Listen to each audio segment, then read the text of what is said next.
শেখ হাসিনা ভারতের একটা চর বা ভারতের একটা পুতুল, সেটা তো এখনই প্রমাণিত হলো। কারণ শেখ হাসিনা গিয়ে টুঙ্গি পাড়ায় আশ্রয় নেয় না, উনি আশ্রয় নিয়েছেন গিয়ে ভারতে। রাজাঘাটের নাতিপুতির পরে এই স্লোগান চলতেছে। জি না, আপনি ভুল বলতেছেন, আপনি সাংবাদিক হিসেবে ভুল তথ্য দিয়ে না। আনিস আলমগীর ভাইয়ের কোনো কথায় আমি পাই নাই যে উনি হাসিনাকে কখনো খুনি বা ফ্যাসিস্ট বলেছেন।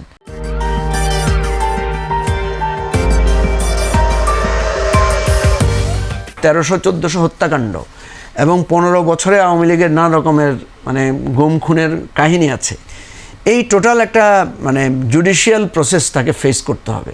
আপনি দেখেছেন বিএনপি জামাতের লোকেরাও কিন্তু একটা লম্বা বিচার প্রক্রিয়ার, অনেকের তো ফাঁসি হয়ে গেছে, অনেকে নানাভাবে সর্বশান্ত হয়েছেন। তো আওয়ামী লীগকে কিন্তু এই জায়গাটা ফেস করতে হবে। আওয়ামী লীগের আরেকটা ডিমেরিটস হচ্ছে যে তার বিপক্ষ শক্তি কিন্তু অনেকগুলো, একটা দুইটা না। সে একদিকে বিএনপি তার বিপক্ষ শক্তি, একদিকে জামাত তার বিপক্ষ শক্তি, একদিকে নতুন তরুণরা যারা আছে তারা একটা বিপক্ষ শক্তি। এবং শুধু সেটা না, একই সাথে মিডিয়া, একই সাথে নানা ধরনের ব্যবসায়িক গ্রুপ, নানা জায়গাগুলো কিন্তু সে নানা ধরনের হোস্টাইলিটি তৈরি করেছে। কারণ সে বহু জায়গায়, সে প্রত্যেকটা জায়গায় মানুষকে ক্ষতিগ্রস্ত করেছে, প্রশাসনে, পুলিশে, ব্যবসায়ীদের মধ্যে, সাংবাদিকদের মধ্যে। ফলে তার অ্যান্টি আওয়ামী লীগ যে বিরাট অ্যারেনা আছে, এরাই কেউ আওয়ামী লীগের উত্থানকে কেউ গ্রহণ করে নিতে চাইবে না বা নেবে না। এবং আওয়ামী লীগ যতক্ষণ পর্যন্ত নতুন ধারার রাজনীতি না করবে, ততক্ষণ পর্যন্ত এত বড় পরিস্থিতি এবং এই প্রতিবন্ধকতা ট্যাকেল করতে গিয়ে আওয়ামী লীগের বহু পুরানো নেতাদেরকে দেখা যাবে তারা কিন্তু অপ্রাসঙ্গিক হয়ে যাবে। একটা গৃহপালিত বলবো না আমি, ভাই ভাই বিরোধী দল যারা আছে, সহমত বিরোধী দল সহ নামছে। তো এই পরিস্থিতিতে আপনি কিভাবে আশা করেন যে আওয়ামী লীগ নেতাকর্মীরা রাস্তায় নেমে বুকে রক্ত দেবে, যেখানে তাদের, আপনি নিজে উল্লেখ করছেন যে তাদের বড় বড় নেতারা দেশের বাইরে পালিয়ে আছে বা পালাতে বাধ্য হয়েছে বা থাকতে বাধ্য হচ্ছে, এবং হাজার হাজার নেতাকর্মী এখনো জেলে। তারা তো এটাও দেখছে রাস্তায় নামলেই তাদেরকে জেলে দেওয়া হচ্ছে, এবং জেলে যাদেরকে দেওয়া হচ্ছে তারা মুক্তি পাচ্ছে না, তাদের বছরের পর বছর জেলে পৌঁছতেছে। আন্দোলনের মধ্যে আপনার সহিংসতার মধ্যে তাদের সহিংসতার উস্কানি ছিল, সেটাও একটা বড় বিষয়। আজকে তো প্রমাণ হচ্ছে যে সে আন্দোলন সহজ আন্দোলন ছিল না, সেটাতে যারা নিগৃহীত হয়েছে বলা হচ্ছে তাদেরও সহিংসতার অংশ ছিল। সরকারি দল সেটাও মোকাবেলা করতে পারে নাই এই সবগুলো, এবং বা জনগণও জানে নাই। জনগণ জানে যে নিরীহ লোকদেরকে মেরে ফেলতেছে। জনগণ যদি জানতো যে এই আন্দোলন হচ্ছে সরকার বদলের আন্দোলন, তাহলে কতজন লোক থাকতো সেটাও নিয়ে প্রশ্ন আসছে। জনগণ যদি জানতো যে এই আন্দোলন হচ্ছে যে সরকারকে ফেলে দেওয়া, এই আন্দোলন হচ্ছে মুক্তিযুদ্ধকে ধূলিসাৎ করা, এই আন্দোলন হচ্ছে 32 নম্বর ভাঙা, এই আন্দোলন হচ্ছে আপনার মব সৃষ্টি করা, তাহলে কিন্তু মানুষ এটাতে যেত, কত পার্সেন্ট যেত সেটাতে সন্দেহ আছে।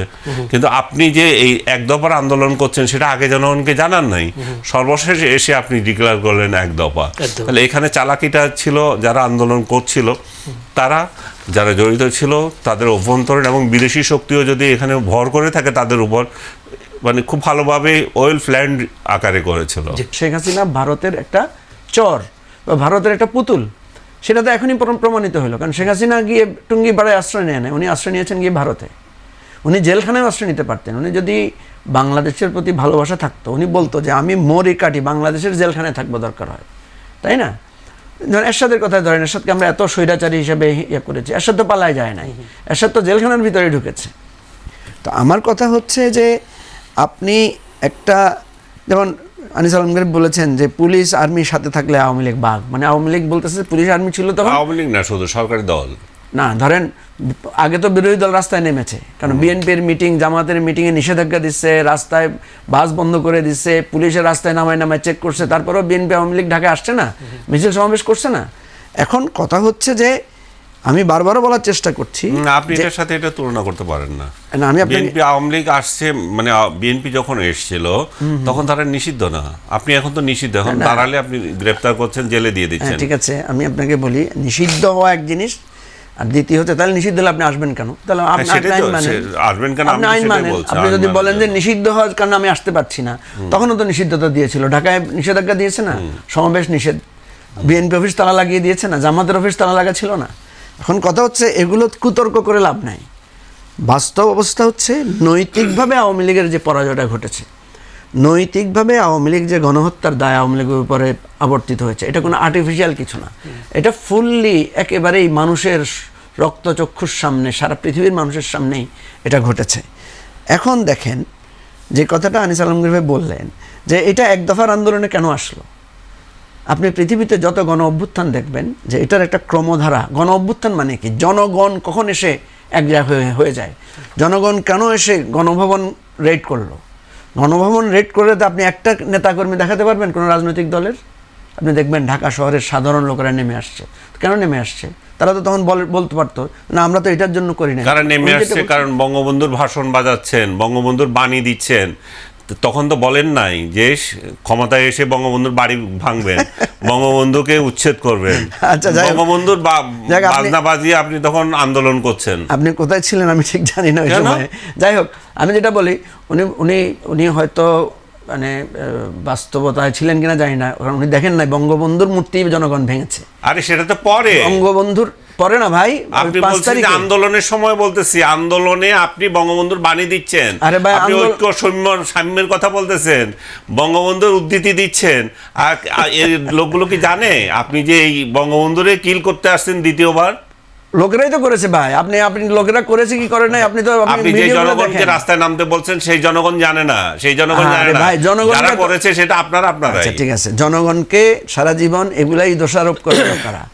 কারণ আপনি দেখবেন যে সাধারণ জনগণ, বাংলাদেশের আওয়ামী লীগের অফিস, শেখ হাসিনার ছবি, শেখ মুজিবুর রহমানের ছবি রাখে নাই মানুষ। আপনি যদি বলেন যে আমাদের বিরুদ্ধে ষড়যন্ত্র করছে, তো আপনার বিরুদ্ধে ষড়যন্ত্র করছে, মানুষ সেই ষড়যন্ত্র মানছে কেন? না, আমি তথাকথিত ষড়যন্ত্রে বিশ্বাস করছি না, কিন্তু আপনাকে একটাই শুধু পয়েন্ট দিয়েছি, সেটা হচ্ছে বঙ্গবন্ধুর বাংলায় বৈষম্যের ঠাঁই নাই এই স্লোগান দিয়ে যখন আপনি রাস্তায় নামেন, তখন আমিও তো আপনার সাথে আছি। আমি তো বৈষম্য চাই না, কিন্তু এই যেদিনটা পার হলো সেদিনই বঙ্গবন্ধুর মূর্তির উপরে দাঁড়িয়ে আপনি প্রস্তাব করতেছেন, তার বাড়ি পোড়াচ্ছেন। এইখানে তো বেইমানি, এখানেই তো ষড়যন্ত্র, এখানেই তো পাকিস্তানি ষড়যন্ত্রের কথা বলছে, এখানে তো আমেরিকা ষড়যন্ত্রের কথা বলতেছে। ভাই শুনেন, ষড়যন্ত্র তো দেখবেনই। নিজের পুরুষত্ব না থাকলে সবসময় ষড়যন্ত্রকেই মানুষ কি করবে? দোষ দিবে। আপনি বলছেন বঙ্গবন্ধুর বাংলায় ঠাঁই নাই, হ্যাঁ ঠিক আছে, এটা তো ছিল অনেক আগের স্লোগান। কিন্তু আপনি যখন রাজাকারের নাতিপুতি বলছেন তখন কি হয়েছে? সেটা কি ভুলে গেছেন? না, রাজাকারের নাতিপুতির পরে এই স্লোগান চলতেছে। জি না, আপনি ভুল বলতেছেন। আপনি সাংবাদিক হিসেবে ভুল তথ্য দিয়ে না, আমি আপনাকে ভাই আপনি এটা ভালো করে পড়েন, দেখেন। একটা সময়ের পরে সেইটা আর হয় নাই। যখন আপনি ওই ছেলে মেয়েগুলোকে রাজাকারের নাতিপুতি বলছেন, যখন রোকেয়া হল থেকে, শামসুন্নাহার হল থেকে মেয়েরা নেমে আসছে, আপনি যখন ছাত্রলীগ দিয়ে পিটাইছেন, তখন বঙ্গবন্ধু টন্ধু সব উড়ে গেছে। তখন আর কেউই সেই জায়গায় থাকে নাই। আপনার যারা ছাত্রলীগের ছিল বিরাট একটা অংশ কিন্তু প্রতিবাদও করেছে। এই যে সার্জিস আলম, যাকে বলা হয় যে সে ছাত্রলীগের নেতা ছিল বা ছাত্রলীগের কর্মী ছিল, তো ওরাও তো আন্দোলনে এসেছে। তো জাসদ বঙ্গবন্ধুর নামে রাজনীতি করে নাই? বঙ্গবন্ধুর নামে মুক্তিযুদ্ধ করে নাই? তো সেই জাসদের, সে আওয়ামী লীগই বলছে বঙ্গবন্ধু হত্যার জন্য জাসদ দায়ী। তা আপনি কি এখন এটা বলতে পারবেন যে বঙ্গবন্ধুর নাম নিয়ে বঙ্গবন্ধুরে গুলি করে দিচ্ছে? সুতরাং এই সমস্ত ফাও বিতর্ক তুলে লাভ নাই। বাস্তবতা হচ্ছে আপনি এই রাষ্ট্রের সব কিছু ধ্বংস করেছেন। ধ্বংস করার পরে রাজনৈতিক দলের আন্দোলনকে আপনি মেরে কেটে দমন করেছেন। বছরের পর বছর দাঁড়াইতে দেন নাই, ইলেকশন করতে দেন নাই, গুম করে নিয়ে গেছেন, লাশ খুঁজে পাওয়া যায় নাই। এই শত শত ঘটনার পর আপনি এত দুর্নীতি করেছেন যে নিজে বাহাদুরি করে বলছেন যে আমার পিয়নেরও 400 কোটি টাকা আছে, ওগুলোকে আমরা বানাইছি। এগুলো তো আপনাদের সব কথা।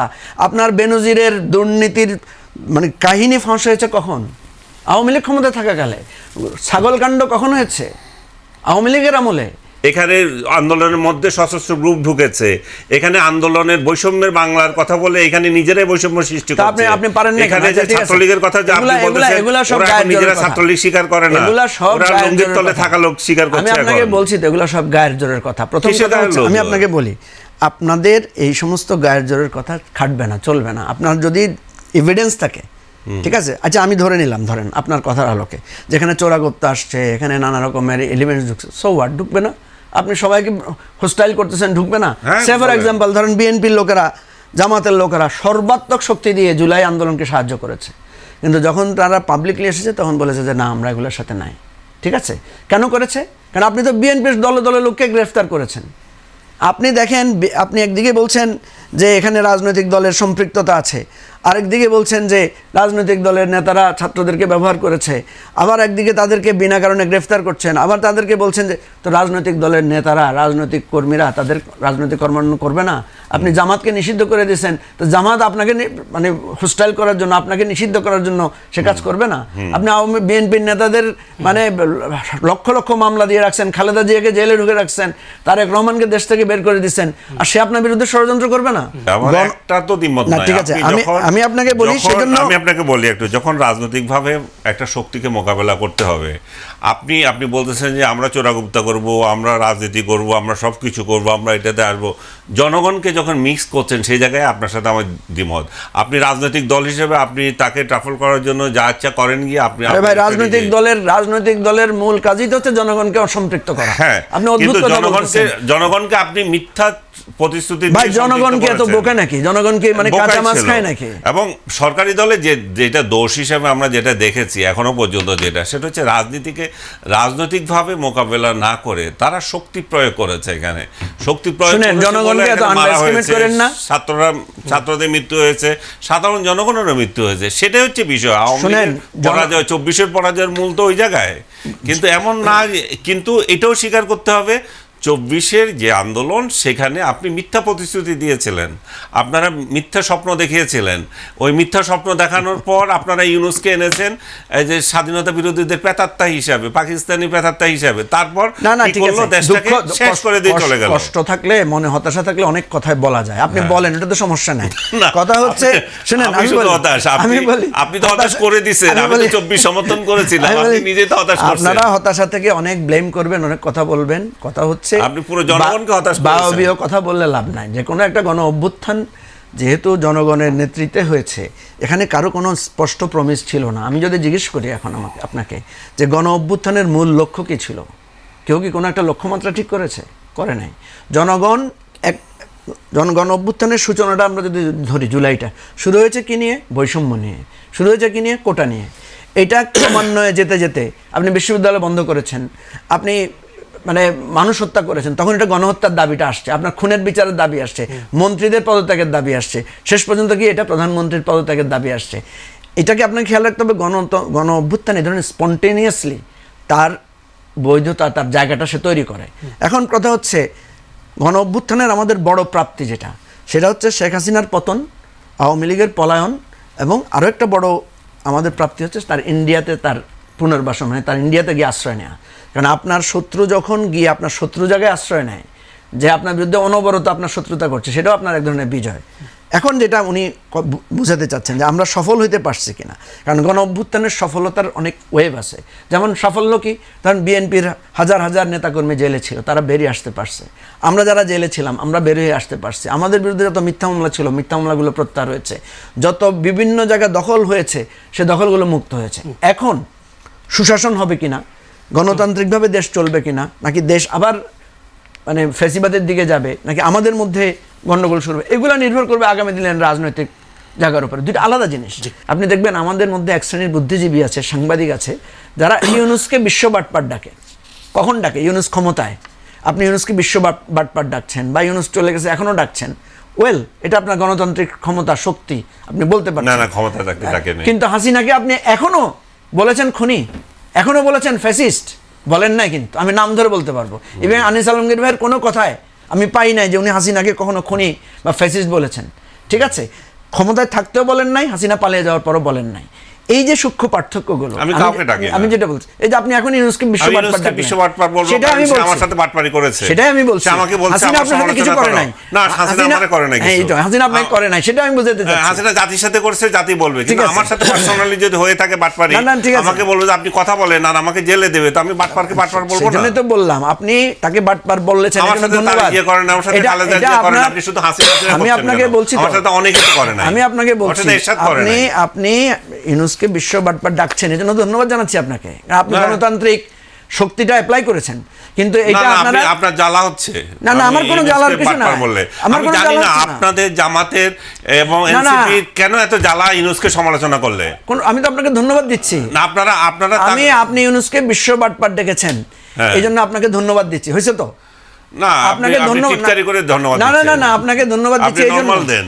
ধন্যবাদ দিচ্ছি এইভাবে যে কারণ আপনি গণতান্ত্রিক শক্তিটা আপনার যে স্বাধিকার কথা বলার অধিকারটা আপনি পেশ করতে পেরেছেন, কিন্তু কষ্ট পাচ্ছি যে আপনার অতীতেও বর্তমানেও কখনো শেখ হাসিনার শাসনকে একটা স্বৈরতান্ত্রিক শাসন, একটা আপনি একদলীয় শেখ হাসিনার শাসন, কথা বারবার ভোট বলছেন চোর। কেন? আমি তো বলতেছি আমি তারেক জিয়াকেও বলি নাই, আমি খালেদা জিয়াকেও বলি নাই, আমি এরশাদকেও বলি নাই, না না না আমি এটা- ইউনূসকে বলেছি বাটপার। কিন্তু আপনার কাছে কেউই মানে ধরেন শেখ হাসিনা ভোট চুরি করেছে, উনি তাকে ভোট চোর বলেন নাই, হ্যাঁ, এই জন্য আপনাকে নিন্দাবাদ জানাচ্ছি।